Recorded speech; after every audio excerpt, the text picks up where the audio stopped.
El 11 de julio de 1561 nació el escritor Luis de Góngora y Argote, literato español, máximo exponente del denominado culteranismo, que más tarde se llamaría gongorismo, que es una corriente literaria caracterizada por el uso de figuras poéticas de difícil comprensión y complicados cultismos que floreció a finales del siglo XVIII.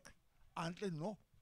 Esta corriente literaria se distinguía por términos de difícil comprensión, casi ininteligibles para el común de los lectores y que solo podía ser interpretado por los más ilustrados. La idea de Góngora era volver al estilo de los clásicos, al tiempo que recreaba la transposición de términos llamada hiperbatón. Ustedes lo recuerdan que es el hiperbatón, que es alterar por completo la sintaxis en muchas oraciones.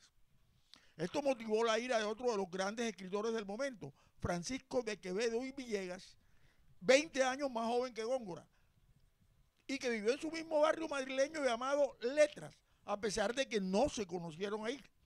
Ambos, cada uno por su lado, se fueron a Valladolid buscando acceso a las cortes y mejorar su posición literaria. Y fue allí donde comenzó su rivalidad, ahí fue donde verdaderamente se conocieron. Góngora para esa época era un literato ya reconocido y Quevedo solo era un muchacho, alguien que apenas hacía un año había aparecido en el sector.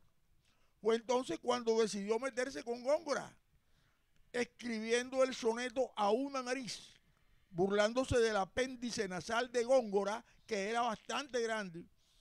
Bueno, el poema, y este poema se ha convertido, este soneto se ha convertido hoy en uno de los íconos de la literatura hispana y de América Latina. Érase un hombre a una nariz pegado, érase una nariz superlativa, érase una alquitara pensativa, las 12 tribus de narices era. La poesía de Quevedo que todo el mundo conoce hoy.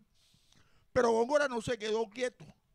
Tan duro y agresivo como Quevedo, de manera inmediata lo tildó de ignorante y de intentar hacer traducciones de textos escritos en griego sin tener idea de ese idioma, según lo revelan varios portales de internet. Pero Quevedo fue más allá. Quevedo no, por su formación, Quevedo era antisemita, es decir, era, como dijéramos, enemigo de los judíos y tildó a Góngora de judío, algo que en España en esa época, pues hombre, era terrible, era prácticamente una pena de muerte. Pero Góngora no era solamente el escritor del culteranismo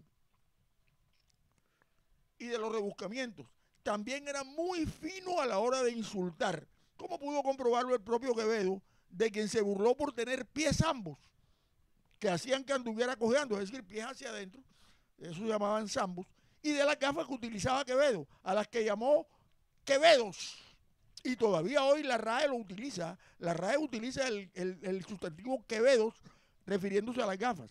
La RAE dice, lentes con armadura a propósito para que se sujete la nariz.